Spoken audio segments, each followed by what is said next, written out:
라마시아는 바르셀로나의 클럽하우스를 칭하는 단어입니다. 하지만 우리는 라마시아를 바르셀로나 유스 시스템을 뜻하는 말로 사용하곤 하죠. 사실 바르셀로나가 라마시아에 많은 공을 들이기 시작한 것은 1988년도부터예요. 당시 바르셀로나의 감독이자 구단의 전설적인 인물인 요한 크루이프의 철학이 강하게 묻어있기도 하죠. 이처럼 크루이프의 영향을 받은 라마시아는 티키타카와 토탈사커에 적합한 선수들을 육성하는 것으로도 유명합니다. 이는 유스 선수가 1군 선수단에 합류했을 때 적응 기간을 최소화하기 위함이기도 하죠. 바르셀로나는 라마시아를 통해 수많은 스타 선수들을 배출했으며 그것은 현재까지도 유효합니다. 지금도 바르셀로나 선수단에는 라마시아 출신 선수들이 상당히 많고요. 실제로 지난 토요일 마요르카와의 홈경기에서 승리한 바르셀로나의 선발 라인업 중 7명이 라마시아 출신 선수들이기도 합니다. 심지어 당시 벤치에서 교체 투입된 마르크 베르날과 토미 마르케스도 라마시아 출신 선수고요. 그만큼 라마시아가 세계에서 가장 성공적인 선수 육성 기관이라는 거예요. 다만 라마시아에도 약점은 존재합니다. 어쩌면 생각보다 치명적일 수 있는 점이죠. 그것은 바로 라마시아가 성공적인 스트라이커를 배출하지 못하고 있다는 것입니다. 스페인 현지에서 그나마 성공에 가까웠다고 평가하는 라마시아 출신 스트라이커가 보양 크르키치인 것만 봐도 상황이 얼마나 심각한지 짐작할 수 있죠. 물론 2022년 레반도프스키가 합류하기 전에도 바르셀로나에서 성공적인 커리어를 쌓은 스트라이커들은 많았습니다. 루이스 수아레스와 다비드 비아는 물론 조금 멀게는 흑표범 사무엘 에투와 축구 왕제 호나우두도 바르셀로나 출신 선수들이니까요. 또한 제 세대는 아니지만 호마리우 역시 바르셀로나에서 성공한 공격수 중 한 명이고요. 하지만 그들은 모두 바르셀로나 유소년 아카데미 출신이 아닙니다. 현재 바르셀로나 소속인 로베르트 레반도프스키도 마찬가지고요. 그렇다면 라마시아는 왜 월드클래스급 스트라이커를 배출하지 못하는 걸까요? 그래서 오늘은 바르셀로나 유소년 시스템의 한계에 대한 이야기를 해보려고 합니다. 주간이 포함된 영상인 점 참고해 주시고요. 그럼 영상 바로 보시죠. 바르셀로나 DNA.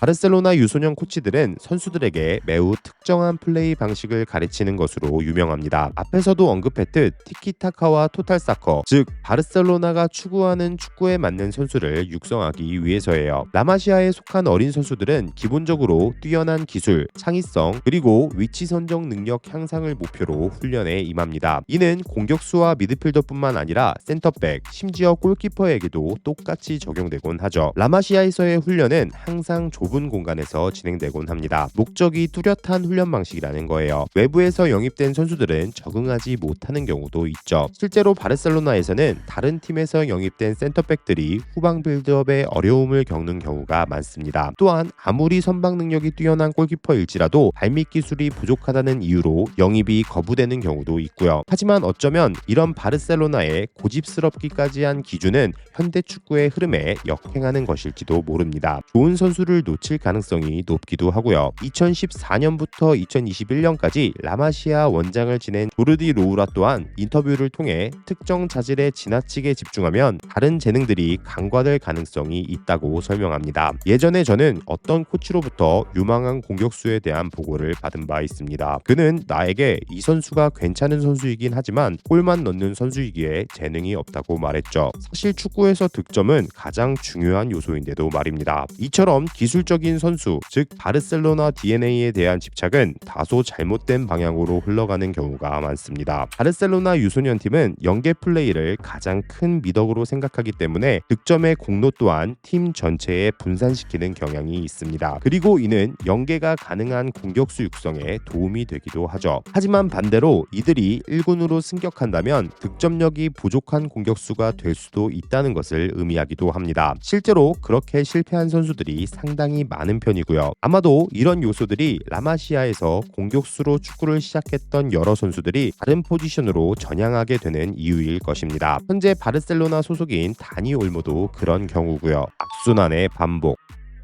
바르셀로나는 명실상부 세계 최고의 구단 중 하나입니다. 그만큼 팬들의 기대치는 매우 높으며 구단은 항상 팬들을 만족시키기 위한 플랜을 짜야만 하죠. 라마시아 출신 공격수들이 1군에서 자리 잡기 위해서는 곧바로 제 역할을 해내야만 합니다. 그리고 이런 점들은 어린 선수들에게 있어 너무나도 가혹할 수 있는 부분이죠. 하지만 매 경기를 승리해야 하는 바르셀로나 구단 입장에서 그들을 기다려줄 시간이 없습니다. 팬들은 항상 좋은 결과만을 원하며 이는 장기적으로 구단 운영에 독이 될 수도 있는 부분이죠. 아무리 라마시아 출신 선수들의 재능이 뛰어난다 하더라도 프로 무대는 엄연히 차원이 다른 레벨입니다. 유소년 때와는 신체적인 완성도에서부터 큰 차이를 보이고요. 분명히 그들에게는 출전 시간 확보는 물론 적응할 수 있는 시간이 필요하다는 뜻입니다. 모든 선수가 야말일 수는 없으니까요. 많은 구단들이 유소년 시스템에 투자를 아끼지 않는 본질적인 이유는 결국 팀에서 활약할 주전 선수를 육성하는 데 있을 것입니다. 물론 판매가 주 목적인 팀도 있겠지만요. 하지만 바르셀로나는 팀에서 활약할 주전 선수 육성이 원활하지 않습니다. 기회를 주기가 쉽지 않으니까요. 거기에 최전방 공격수는 더더욱 그렇고요. 결과는 다른 구단의 선수를 판매하는 것입니다. 그 선수의 제대로 된 가치도 모르는 채로요. 재능값도 받지 못하는 거예요. 두 마리 토끼를 모두 놓치는 꼴인 거죠. 그리고 공격수가 필요한 바르셀로나는 이미 검증된 선수를 다른 구단에서 데려옵니다. 거액의 이적료를 줘가면서요. 그리고 이런 악순환의 반복이 바르셀로나의 재정 상황을 더욱 어렵게 만드는 것입니다. 레반도프스키 다음은